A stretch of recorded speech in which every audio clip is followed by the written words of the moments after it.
नमस्कार दोस्तों। Hindi steno dictation 100 word पर मिनट 930 शब्द होने वाले हैं। संपादकीय लेखन 6 में आपका हार्दिक अभिनंदन है। कुछ महत्वपूर्ण बिंदुओं पर चर्चा करते हुए वीडियो को प्रारंभ करते हैं।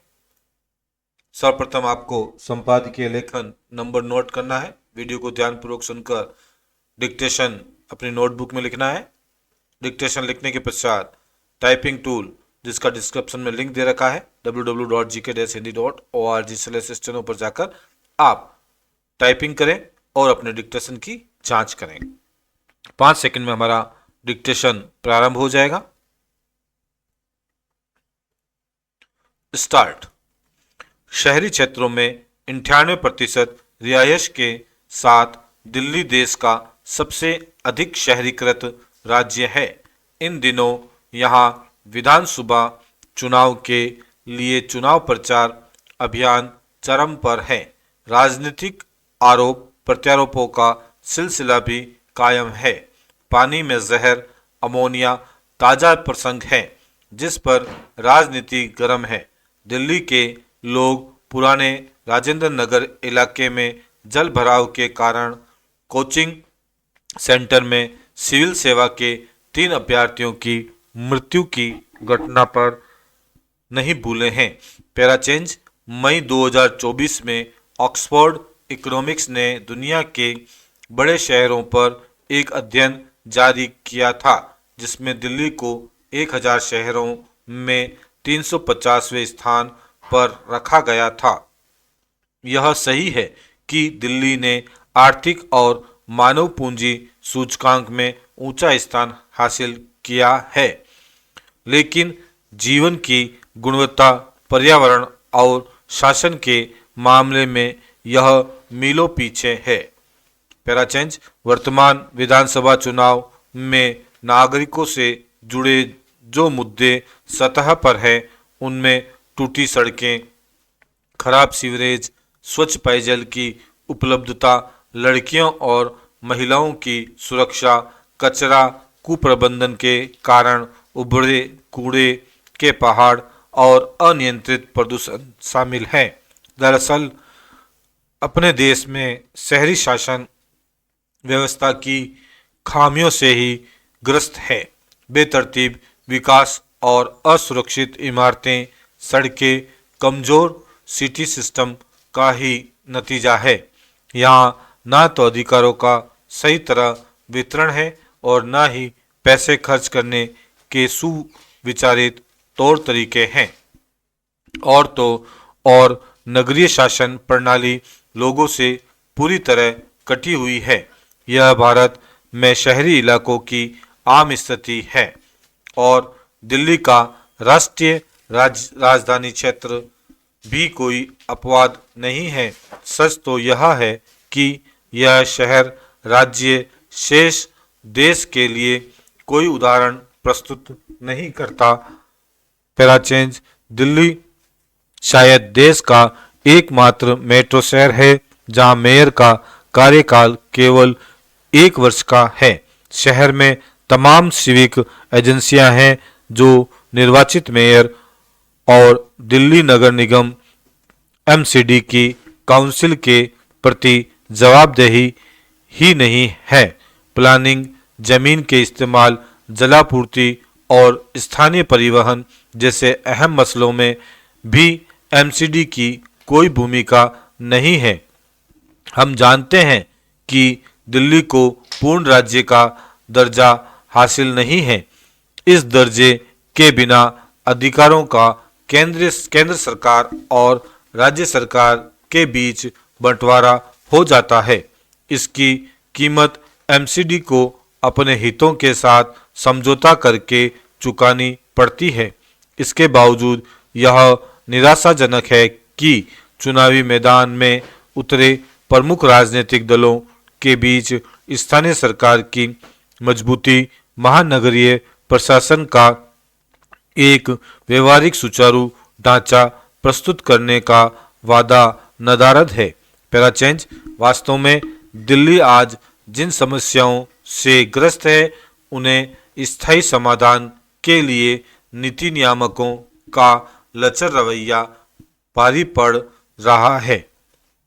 राजनीतिक दलों ने वोटरों को सीधे लाभ पहुंचाने की घोषणा को अपने लिए अधिक अनुकूल पाया है। उन्हें लगता है कि यह घोषणाएं उनके लिए ज़्यादा फायदेमंद है, बजाय इसके कि आम लोगों को शहर की प्रगति से जोड़ा जाए। किफ़ायती आवास, साफ स्वच्छ वातावरण, जल भराव की रोकथाम, स्वच्छ हवा जैसी लोगों की जो बुनियादी ज़रूरतें हैं, उनकी पूर्ति तभी संभव है जब समाधान तलाशने और उन्हें लागू करने के उपायों से लोगों को सक्रिय रूप से जोड़ा जाए। पहला चेंज, वर्ष 1992 में किए गए 74वें संविधान संशोधन से न केवल नगरीय निकायों को संवैधानिक दर्जा मिला था, बल्कि इससे जमीनी स्तर पर विकेंद्रीकरण के लिए लोगों की सहभागिता की नींव भी पड़ी थी। यह संवैधानिक संशोधन शक्तियों के निर्धारण से लेकर निकायों के कामकाज, उनके लिए कोष आदि का स्थायी प्रबंध करने वाला था। संविधान ने स्पष्ट रूप से यह अपेक्षा व्यक्त की कि शासन को न केवल लोगों के अधिकतम करीब लाना चाहिए, बल्कि विकास से जुड़ी गतिविधियों के नियोजन में भी आम जनता की सहभागिता सुनिश्चित की जानी चाहिए। यह कहने में संकोच नहीं कि दिल्ली समेत देश के ज़्यादातर राज्य इस संवैधानिक संशोधन को उसकी सही भावना में लागू करने में नितांत असफल साबित हुए। दिल्ली वार्ड कमेटियां या क्षेत्र सभाओं जैसा कोई औपचारिक प्लेटफॉर्म नहीं है। यह कल्पना की गई थी कि जिस तरह गांवों में ग्राम सभाएं हैं, ठीक उसी तरह शहरों में क्षेत्र सभाएं संचालित होंगी। इन सभी सभाओं में निर्वाचित प्रतिनिधि एमसीडी के अधिकारी, दूसरी सिविक एजेंसियों के प्रतिनिधि और आमजन एक साथ मिल बैठकर नियमित रूप से अपने इलाके की समस्याओं पर चर्चा करेंगे और उनके समाधान हासिल करने की कोशिश करेंगे। यह वह मंच होता जिस पर सामान्य समस्याओं के हल की जिम्मेदारी होती। यही सभा अपने पड़ोस के लिए विकास की योजनाएं भी बनाती, जैसे वह यह तय करती कि कूड़े को कैसे उठाना है और उसका उपचार कहाँ और किस तरह किया जाना है। पहला चेंज, हालांकि वित्त वर्ष 2016-17 में तत्कालीन दिल्ली सरकार ने 70 विधानसभा क्षेत्रों में 3000 मोहल्ला सभाओं के औपचारिक गठन का प्रस्ताव रखा था। इस सुधार के तहत दिल्ली को 3000 से 6000 वोटरों वाले इलाकों में बांटा गया था और हर क्षेत्र के लिए मोहल्ला सभा बनाने का प्रस्ताव था। हर मोहल्ला सभा की प्रति माह बैठक होनी थी, जिसमें अधिकारी लोगों की जरूरतों के अनुसार योजनाओं की प्राथमिकता तय करते, वार्षिक बजट के लिए अपने सुझाव देते और लाभार्थियों की पहचान पारदर्शी तरीके से करते। इसके अलावा मोहल्ला सभा को लोगों की शिकायतों का तत्काल समाधान करना था, लेकिन दुर्भाग्य से यह प्रस्ताव कभी हकीकत का रूप ही नहीं ले सका।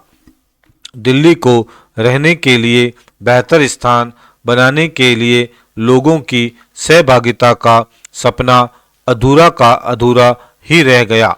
दुर्भाग्य से यह इस चुनाव में भी मुद्दा नहीं बन पा रहा है।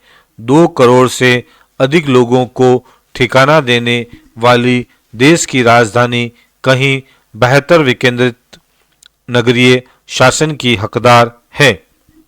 एक ऐसा शासन जो दिल्ली को विश्व स्तरीय शहर बना सके, 21वीं सदी के शहरी भारत के एक आदर्श केंद्र के रूप में स्थापित कर सके।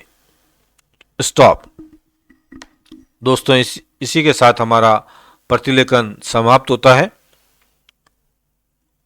महत्वपूर्ण बिंदुओं की तरफ पुनः चलते हैं। आपने लेखन लिख लिया और अब टाइपिंग टूल पर जाकर, जिसका डिस्क्रिप्शन में लिंक दे रखा है www.gk-hindi.org/steno पर जाकर आप अपने डिक्टेशन की जांच कर सकते हैं। दोस्तों, मेहनत का एक लाइक बनता है, तो प्लीज़ एक लाइक ज़रूर करें और अपने दोस्तों के साथ वीडियो को शेयर करें। और ऐसे वीडियो प्राप्त करने के लिए चैनल को सब्सक्राइब करना ना भूलें। धन्यवाद दोस्तों।